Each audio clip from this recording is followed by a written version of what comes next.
Hello students, हमारा आज का टॉपिक है हाइपर कॉन्जुगेशन। तो आज हम डिस्कस करेंगे हाइपर कॉन्जुगेशन को। Hyper conjugation is the extension of the conjugative और मेसोमेरिक इफेक्ट। मेसोमेरिक इफेक्ट या कॉन्जुगेटिव इफेक्ट जिसे हम रेजोनेंस भी बोलते हैं, उसमें आपके जो पाई इलेक्ट्रॉन्स होते हैं वो डिलोकलाइज्ड होते हैं। तो पाई इलेक्ट्रॉन्स का डिलोकलाइजेशन ही उसी को हम क्या बोलते हैं, रेजोनेंस बोलते हैं। तो रेजोनेंस हाइपर कॉन्जुगेशन को हम कॉन्जुगेटिव या मेसोमेरिक इफेक्ट के एक्सटेंशन फॉर्म बोल रहे हैं, बिकॉज हाइपर कॉन्जुगेशन में भी आपका इलेक्ट्रॉन्स का डिलोकलाइजेशन होता है, ठीक है। बट यहाँ पे को आपके जो इलेक्ट्रॉन्स इन्वॉल्व होते हैं वो होते हैं सिग्मा इलेक्ट्रॉन्स। पाई इलेक्ट्रॉन्स भी यहाँ पे इन्वॉल्व हो सकते हैं, बट जो इसका कैरेक्टरिस्टिक फीचर है कि जो डिलोकलाइजेशन है वो सिग्मा इलेक्ट्रॉन्स के थ्रू हो रहा है, और आपका जो कॉन्जुगेटिव इफेक्ट है वहाँ पे किसके थ्रू होता है, पाई इलेक्ट्रॉन्स के थ्रू होता है। सेकेंड कि जो हाइपर कॉन्जुगेशन होता है उसमें एल्काइल ग्रुप का रोल बहुत इंपॉर्टेंट होता है। एल्काइल ग्रुप का जो इलेक्ट्रॉन डोनेटिंग नेचर है वो आपका हाइपर कॉन्जुगेशन के लिए क्या होता है, रिस्पॉन्सिबल होता है। अभी कैसे होता है, अभी हम उसे नेक्स्ट स्लाइड में समझेंगे। अगर हम अनसैचुरेटेड सिस्टम की बात करते हैं, इसमें हाइपर कॉन्जुगेशन की बात करते हैं, तो ये इफेक्ट तब होगा जब जो एल्काइल ग्रुप है वो आपका डायरेक्टली अटैच्ड होगा इस अनसैचुरेटेड सिस्टम से। ये अनसैचुरेटेड सिस्टम आपका डबल बॉन्ड भी हो सकता है और बेंजीन न्यूक्लियस भी हो सकता है। तो what is the necessary condition for the hyper conjugation in unsaturated system, that is alpha hydrogen must be present, ठीक है। अब ये अल्फा हाइड्रोजन हम किसे बोलेंगे उसको हम एक एग्जाम्पल के थ्रू समझेंगे। जैसे ये आपका एक एल्कीन है, ठीक है, तो ये आपका एक अनसैचुरेटेड सिस्टम हो गया क्योंकि यहाँ पे कोई डबल बॉन्ड मौजूद है, राइट। अब इस डबल बॉन्ड को हम as a functional group treat करते हैं, इसे एक फंक्शनल ग्रुप मानते हैं। तो जब इस कार्बन एटम जिसमें भी ये डबल, इसमें भी डबल बॉन्ड से जुड़ा है, ये कार्बन एटम भी डबल बॉन्ड से जुड़ा है, तो इस कार्बन एटम, चाहे वो ये कार्बन एटम होगा चाहे वो ये कार्बन एटम होगा, इनसे डायरेक्टली जो कार्बन अटैच्ड होगा उसको हम बोलेंगे अल्फा कार्बन एटम, ठीक है। तो यहाँ पे को ये जो कार्बन एटम है that is alpha carbon atom, ठीक है। और ये जो अल्फा कार्बन एटम से जो हाइड्रोजन अटैच्ड है, इस हाइड्रोजन को हम बोल देंगे अल्फा हाइड्रोजन। अगर किसी कंपाउंड में आपका अल्फा हाइड्रोजन प्रेजेंट नहीं होगा तो उसमें हाइपर कॉन्जुगेशन भी नहीं होगा, ठीक है। तो यहाँ पे को इस तरीके से ये अल्फा हाइड्रोजन इनमें प्रेजेंट है तो इसलिए ये हाइपर कॉन्जुगेशन को शो करेगा। अगर हम एरोमेटिक कंपाउंड में देखते हैं तो यहाँ पे को ये जो रिंग है, ठीक है, ये रिंग में आपके इस तरीके से 3 डबल बॉन्ड जुड़े हैं। हर कार्बन एटम आपका अनसैचुरेटेड है इसमें, इस रिंग में। तो इस रिंग के हर कार्बन एटम से डायरेक्टली जो आपका अटैच्ड कार्बन होगा उसको हम बोल सकते हैं अल्फा कार्बन। तो यहाँ पे को ये अल्फा कार्बन है और इस कार्बन से जुड़े ये जो 3 हाइड्रोजन है ये आपके क्या है, अल्फा हाइड्रोजन है, ठीक है। तो यहाँ पे को इस तरीके से इन दोनों कंपाउंड्स में हाइपर कॉन्जुगेशन होगा। तो अब हम डिस्कस करेंगे कि कैसे ये हाइपर कॉन्जुगेटिव स्ट्रक्चर आपके बन रहे हैं। तो ये आपकी एल्कीन है जिसको अभी हमने प्रीवियस एग्जाम्पल में समझाया था। तो यहाँ पे ये डबल बॉन्ड है और ये अल्फा कार्बन है और इन अल्फा कार्बन से 3 अल्फा हाइड्रोजन जुड़े हुए हैं। तो यहाँ पे को ये आपका क्या है, सिग्मा बॉन्ड्स है। तो ये तीनों ही सिग्मा बॉन्ड्स आपके हाइपर कॉन्जुगेशन में इन्वॉल्व होंगे। तो अगर हम इस हाइड्रोजन की बात करते हैं तो ये हाइड्रोजन, इसका जो सिग्मा बॉन्ड है, ठीक है, ये अपना इलेक्ट्रॉन इस कार्बन एटम में यहाँ पे डोनेट कर देगा, ठीक है, यहाँ पे आ जाएगा। ये डोनेट नहीं कहेंगे हम, इसे बोल देंगे डिलोकलाइज करेगा, ठीक है। तो ये यहाँ इसने अपनी ये यहाँ पे डिलोकलाइज करेगा और ये पाई इलेक्ट्रॉन इस कार्बन एटम के पास चला जाएगा। तो इस कार्बन एटम ने क्योंकि एक पूरा इलेक्ट्रॉन, 2 इलेक्ट्रॉन्स ले लिए हैं यहाँ से, तो इसमें नेगेटिव चार्ज आ गया और यहाँ पे आपका carbon carbon double bond generate हो गया है। तो ये हाइड्रोजन ने क्योंकि अपना इलेक्ट्रॉन क्या कर दिया है, दे दिया है, तो इस हाइड्रोजन एटम पे क्या आ जाएगा, आपका पॉजिटिव चार्ज आ जाएगा। अब यहाँ पे आप देखेंगे कि ये जो हाइड्रोजन है जिसका सिग्मा बॉन्ड हाइपर कॉन्जुगेशन में इन्वॉल्व हो रहा है, तो इसका ये एज सच यहीं पे अपनी रहेगा, अपनी पोजीशन को चेंज नहीं करता है। इसे हम यहीं पे को शो करते हैं, इसी तरीके से दिखाते हैं जहाँ पे इसकी पोजीशन होती है। और लेकिन इस कार्बन और हाइड्रोजन के बीच हम किसी भी तरीके का बॉन्ड नहीं देख रहे हैं, ठीक है। तो यहाँ पे किसी भी तरीके का बॉन्ड नहीं है, बट एक टाइप की इलेक्ट्रॉन्स का डिलोकलाइजेशन हो रहा है, ठीक है। तो इसको हम बोल देते हैं नो बॉन्ड रेजोनेंस भी, क्योंकि रेजोनेंस में भी आपका क्या था, पाई इलेक्ट्रॉन्स का डिलोकलाइजेशन होता है। यहाँ पे भी इलेक्ट्रॉन्स का डिलोकलाइजेशन हो रहा है, लेकिन जो डिलोकलाइजेशन में जो मेन इलेक्ट्रॉन इन्वॉल्व हो रहा है, जो मेन एटम इन्वॉल्व है, वो किसी तरीके का फिर बॉन्ड नहीं बना पा रहा है कार्बन एटम से, तो इसीलिए हम इसे बोल देते हैं नो बॉन्ड रेजोनेंस। अब यहाँ पे को आप एक चीज़ और देखेंगे कि जैसे रेजोनेंस में हम डबल एरो से डिफाइन करते हैं रेजोनेटिंग स्ट्रक्चर्स को, वैसे ही हम हाइपर कॉन्जुगेटिंग स्ट्रक्चर्स को भी डबल एरो से डिफाइन करते हैं। और फर्दर जितने हमारे अल्फा हाइड्रोजन मौजूद होंगे उतने ही हमारे हाइपर कॉन्जुगेटिंग स्ट्रक्चर बनेंगे। तो अगर एक बार हमने इस हाइड्रोजन के साथ ये हाइपर कॉन्जुगेटिंग स्ट्रक्चर बनाया है, तो दूसरा फर्दर हम इस हाइड्रोजन के साथ बना सकते हैं इस तरीके से। अब इस हाइड्रोजन पे पॉजिटिव चार्ज आ जाएगा, CH2 नेगेटिव, ठीक है। और उसी तरीके से इस हाइड्रोजन के साथ हम हाइपर कॉन्जुगेटिंग स्ट्रक्चर्स बना सकते हैं।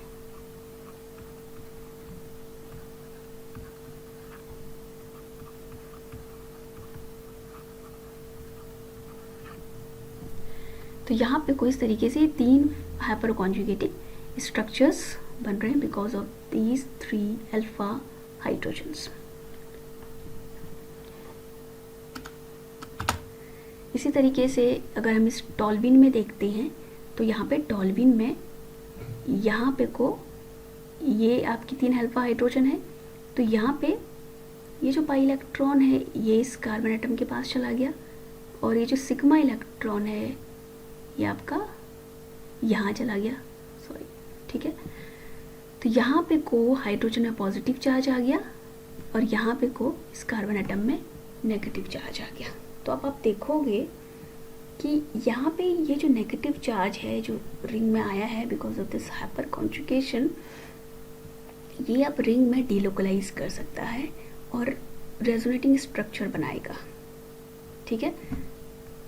अगर हम इसे ऐसे डिफाइन करें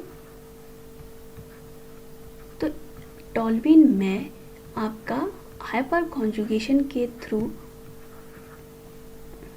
रेजोनेंस होती है इस तरीके से।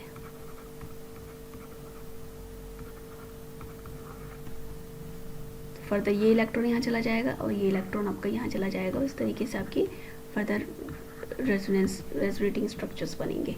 और अगर हाइपर कॉन्जुगेशन की बात करें तो ये हाइड्रोजन भी आपका हाइपर कॉन्जुगेटिंग स्ट्रक्चर बनाएगा और ये हाइड्रोजन भी हाइपर कॉन्जुगेटिंग स्ट्रक्चर बनाएगा। अगर हम अब यहाँ पे थोड़ा सा ऑर्बिटल्स के थ्रू अगर हम यहाँ पे देखते हैं, ये कार्बन और ये दोनों ही कार्बन क्या है, sp2 हाइब्रिडाइज्ड है। अगर एक भी कार्बन में डबल बॉन्ड होता है तो आपका एक भी पाई इलेक्ट्रॉन मौजूद होता है, तो sp2 हाइब्रिडाइजेशन होता है उसमें, और एक इसमें p ऑर्बिटल होगा जो कि एक p ऑर्बिटल इसमें होगा, एक p ऑर्बिटल इसमें होगा जो कि पाई बॉन्ड बना रहा है, और ये कार्बन एटम में आपका sp3 हाइब्रिडाइजेशन होगा, राइट। तो अगर हम इसमें ऑर्बिटल फॉर्मेशन इस तरीके से देखते हैं तो इस कार्बन में मैं केवल इस हाइड्रोजन में देखूं, ये फर्दर हाइड्रोजन आपका यहाँ पे इस तरीके से सिग्मा बॉन्ड बना रहा है, 2 इलेक्ट्रॉन यहाँ पे मौजूद हैं और ये आपका पाई बॉन्ड है। ये जो p ऑर्बिटल है ये आपके क्या बनाएंगे, डबल बॉन्ड बनाएंगे, राइट। तो अगर ये पूरा का पूरा इलेक्ट्रॉन यहाँ जब चला जा रहा है तो इसके पास चला जा रहा है, ठीक है, इसके p ऑर्बिटल के पास, तो ये वैकेंट रह गया, ये कार्बन एटम का p ऑर्बिटल। तो यहाँ पे को ये जो इलेक्ट्रॉन है ये इसके साथ क्या करेगा, सॉरी ये ऑर्बिटल sp3 हाइब्रिडाइज्ड ऑर्बिटल ये आपका इसके साथ क्या करेगा, ओवरलैपिंग करेगा। तो इसके ओवरलैपिंग के थ्रू ये बॉन्ड आपका कहाँ आ गया है, इन दो कार्बन एटम के बीच में, इस ओवरलैपिंग के थ्रू ही ये डबल बॉन्ड फॉर्मेशन हुई है, ठीक है। तो यहाँ पे हम कह सकते हैं जो हाइपर कॉन्जुगेशन है ये आपका क्या है, इसमें आपका सिग्मा ऑर्बिटल आपका p ऑर्बिटल के साथ ओवरलैप कर रहा है, क्योंकि ये सिग्मा बॉन्ड है तो हम इसे बोल सकते हैं सिग्मा ऑर्बिटल, इसे हम p ऑर्बिटल कहेंगे। तो यहाँ पे सिग्मा और p ऑर्बिटल की ओवरलैपिंग हो रही है, ठीक है। रेजोनेंस में क्या होती है, दो p ऑर्बिटल्स की ओवरलैपिंग होती है और यहाँ पे सिग्मा और p ऑर्बिटल्स की ओवरलैपिंग हो रही है आपकी। तो आई होप आपको ये समझ में आ गया होगा। अभी तक हमने देखा कि जो हाइपर कॉन्जुगेशन था वो अनसैचुरेटेड सिस्टम में देखा हमने, ठीक है। बट अनसैचुरेटेड सिस्टम के अलावा हाइपर कॉन्जुगेशन आपका फर्दर ऐसे कंपाउंड्स में भी होता है। तो मैंने जैसे हमने यहाँ पे डिफाइन किया है कि hyper conjugation also occurs when alkyl group are attached to a carbon atom containing empty p orbital, ठीक है। तो जैसे मैंने भी बोला कि यहाँ पे को p ऑर्बिटल और सिग्मा ऑर्बिटल के बीच में आपका ओवरलैपिंग हो रही है, ठीक है।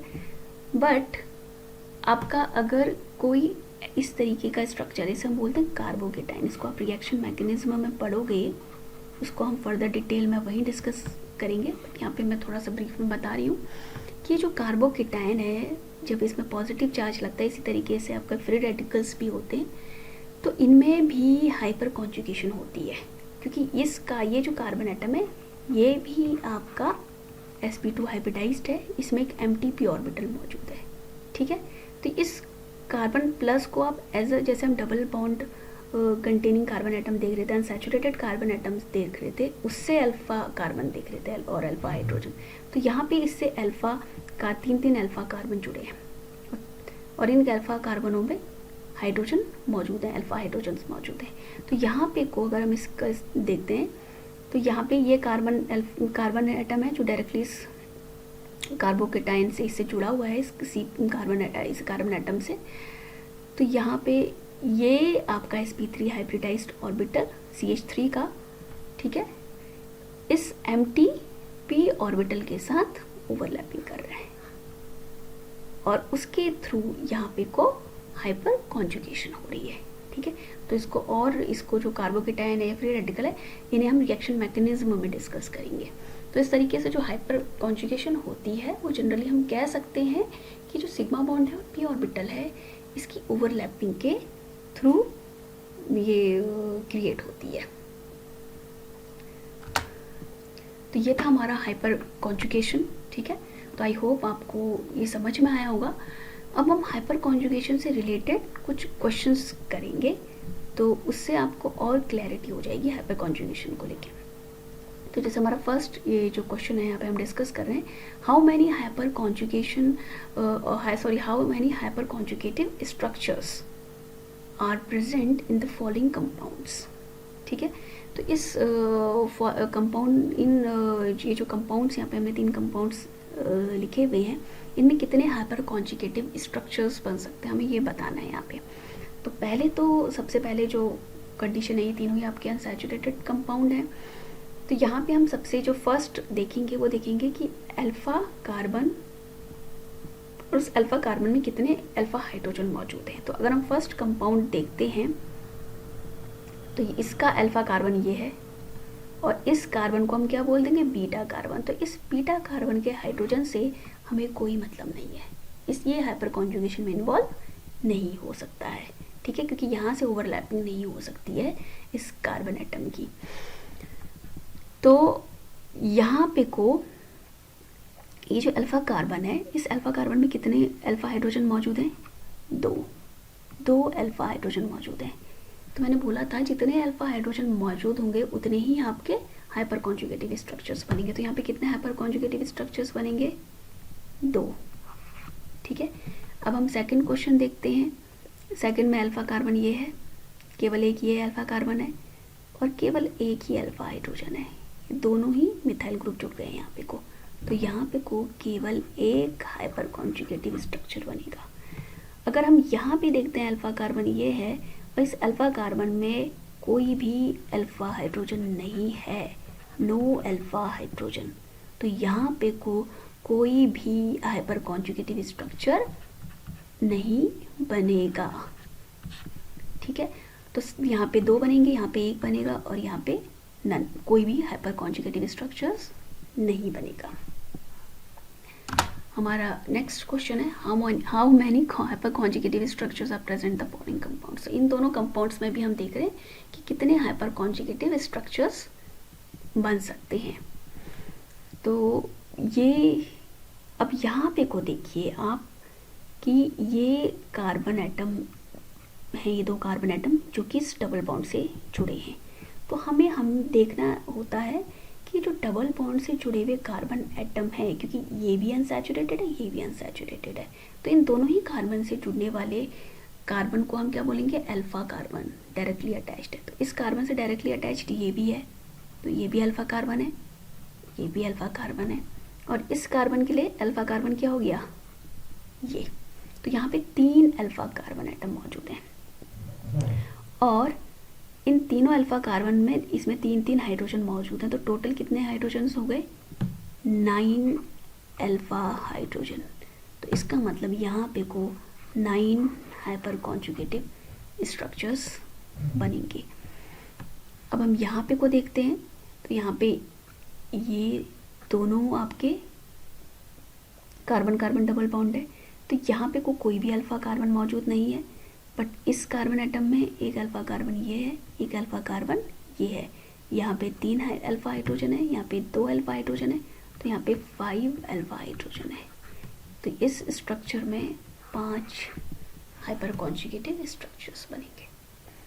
तो आई होप आपको आज का ये वीडियो समझ में आया होगा और ये क्वेश्चंस भी समझ में आए होंगे। Thank you.